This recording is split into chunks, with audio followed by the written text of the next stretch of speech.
முருகனின் அருளால் அனைவரும் நன்றாக இருப்பீர்கள். ஸ்ரீ சௌடாம்பிகை ஜோதிடம் நேயர்கள் அனைவருக்கும் ஜோதிடர் ஜெய தமிழ் செல்வனின் அன்பு வணக்கங்கள். நம்ம சேனலை சப்ஸ்கிரைப் பண்ணுங்க, லைக் பண்ணுங்க, ஷேர் பண்ணுங்க. துல்லியமான பலன்கள் வேணும் அப்படின்னா கீழே உள்ள நம்பருக்கு கான்டாக்ட் பண்ணுங்க. இப்ப பங்குனி மாதத்திற்கு உண்டான பொது பலன்களை வச்சு பார்ப்போம். பங்குனி மாதம் அப்படின்னா என்ன அப்படின்னா, பங்குனி மாதத்துல மீன ராசிக்கு, அதாவது குருவோட மீன ராசிக்கு சூரிய பகவான் வருவார். அதுதான் பங்குனி மாதம் அப்படின்னு நம்ம சொல்றோம். அதே மாதிரி இந்த மாதம் பங்குனி உத்திரம் அப்படின்றது சிறப்பு. அதாவது பங்குனி மாதத்துல உத்திரம் நட்சத்திரத்துல பௌர்ணமி அடைவாரு. அந்த முருகப்பெருமானுக்கு ரொம்ப உகந்தது அப்படின்னு சொல்லுவோம்.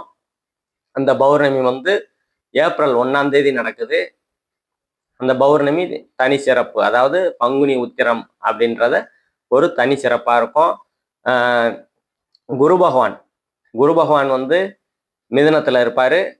கேது பகவான் சிம்மத்துல இருப்பார். கேது பகவான் சிம்மத்திலையும், செவ்வாய் கும்பத்துல ஒரு 17 நாளும், மீனத்துல ஒரு 13 நாளும் செவ்வாய் இருப்பாரு. அதே மாதிரி சனி பகவான் சுக்கரனோட இணைவாரு. சுக்கரன் 10 நாள் மீனத்திலையும் 20 நாள் மேசத்திலையும் இருப்பாங்க. அதே மாதிரி புதன் 25 நாள் கும்பத்துல இருப்பாரு. ராகுவும் கும்பத்துல தான் இருப்பாங்க. இப்ப ஒவ்வொரு ராசிக்கும் உண்டான பொது பலன்களை நம்ம பார்ப்போம். விருச்சக ராசி நேயர்கள் அனைவருக்கும் வணக்கம். விருச்சக ராசியோட ராசி நாயகன் செவ்வாய் இந்த காலகட்டத்தில் உங்க ராசிக்கு 4ஆம் இடத்துல இருக்கிறாரு. ராசிக்கு 4ஆம் இடத்துல ராகுவோட இணைகிறது ஒரு குற்றம் தான். இருந்தாலும் அந்த நிவர்த்தி பண்ற அளவுக்கு குருவோட பார்வையும் இருக்குதுங்க. அதனால உங்க 4ஆம் இடத்துக்கு குருவோட பார்வை இருக்கிறதால பெரிய பாதிப்புகள் உங்க ராசிக்கும் ராசிநாதனுக்கும் கண்டிப்பா கிடையாதுன்னே சொல்லலாம். அதே மாதிரி உங்க 5ஆம் இடத்துல சனி பகவான் இருக்கிறாரு தான். 5ஆம் இடத்துல சனி பகவான் இருக்கிறாரு. இருந்து குழந்தைகளால கொஞ்சம் மன வருத்தங்கள், கவலைகள், கருத்து வேறுபாடுகளை கொடுக்கத்தான் செய்வாரு. இருந்தாலும் அங்க உச்ச சுக்கிரன் ஒரு 10 நாள் இருக்கிறதுனால அதை சமாளிக்கக்கூடிய தன்மைகளையும் கண்டிப்பா கொடுப்பாரு. அதே மாதிரி கடைசி 20 நாள் சுக்கிரன் உங்க 6ஆம் இடத்துக்கு போயிடுவாரு. 6ஆம் இடம் கடன், நோய், எதிரி, வம்பு வழக்கு, அசிங்கம், கேவலம்னு சொல்லுவோம். அந்த இடத்துக்கு, அதாவது வேலையும் அதைத்தான் குறிக்கும். நல்ல வேலை கிடைக்கக்கூடிய அமைப்புகள் கண்டிப்பா இருக்குது. அதாவது வேலையில சரியா இல்லை, இப்ப பார்த்துக்கிட்டு இருக்கிற வேலை பிடிக்கலைங்க, வேலை மாறலாமா அப்படின்னா தாராளமா கடைசி 20 நாள் மாறக்கூடிய அமைப்புகள், நல்ல வேலை கிடைக்கக்கூடிய அமைப்புகள் கண்டிப்பா கிடைக்கும். இது வரைக்கும் வேலையே கிடைக்கலைங்க, ரொம்ப நாள் அலைஞ்சிக்கிட்டே இருக்கிறேன், வேலையே கிடைக்கல அப்படின்னா கண்டிப்பா வேலை கிடைக்கக்கூடிய அமைப்புகள் கண்டிப்பா அந்த காலகட்டத்துல உண்டு. இன்னொன்னு 8ஆம் இடத்துல குரு பகவான் இருக்கிறாரு. 8ஆம் இடத்துல இருந்து 2ஆம் இடத்தை பார்க்கறதுனால 2ஆம் இடம் தனம், குடும்பம், வாக்குஸ்தானம்னு சொல்லுவோம். பொருளாதார முன்னேற்றம் கண்டிப்பா கிடைக்கும். அதே மாதிரி ரொம்ப நாளா குடும்பம் அமையல, அதெல்லாம் குடும்பம் அமையக்கூடிய அமைப்புகள்லாம் ஏன்னா 2ஆம் இடம் குடும்பஸ்தானம்.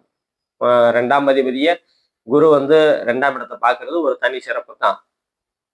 குடும்பம் ரொம்ப நாளா அமையல, பொண்ணு பார்த்துக்கிட்டு இருக்கேன், மாப்பிள்ளை பார்த்துக்கிட்டு இருக்கேன், எதுவுமே அமையல, 6 மாசமா பார்க்குறேன், 2 வருஷமா பார்க்குறேன், அமைய மாட்டேங்குதுங்க அப்படின்னா இந்த காலகட்டத்தில் கண்டிப்பா திருமண யோகம் கைகூடி வரக்கூடிய சூழல்கள்லாம் உங்களுக்கு நல்ல விதமாவே இருக்குது. அதே மாதிரி பொருளாதார முன்னேற்றம் உண்டு. யாருக்காவது வாக்கு கொடுத்தீங்கன்னா அதை நிறைவேற்றக்கூடிய தன்மைகள்லாம் அவங்களுக்கு நல்ல விதமாவே இருக்குது. அதே மாதிரி உங்களோட 7ஆம் இடத்தை சனி பகவான் பார்க்கறதுனால சிறு சிறு தடைகள், கணவன் மனைவிக்கிடையே சிறு சிறு குழப்பங்கள், நண்பர்களுக்கிடையே சிறு சிறு குழப்பங்கள், கருத்து வேறுபாடுகள் இருக்கத்தான் செய்யும். அது பெரிய அளவுகள் பாதிப்புகள் ஏற்படுத்தாது. ஏன்னா சுபத்துவ சனியோட பார்வை தான். ஏன்னா சுக்கரனோட சேர்ந்த சனி தான் பார்க்குறாரு. அதனால பாதிப்புகள் பெருசா இருக்காதுன்னு சொல்லலாம். அதே மாதிரி 8ஆம் இடத்துல குரு பகவான் இருக்கிறதுனால கொஞ்சம் தூரம், அதாவது பிறந்த ஊரை விட்டு தூரமா தள்ளி போய் வேலை செய்யக்கூடிய அமைப்புகளை இந்த காலகட்டத்துல குரு பகவான் கண்டிப்பா கொடுப்பாரு.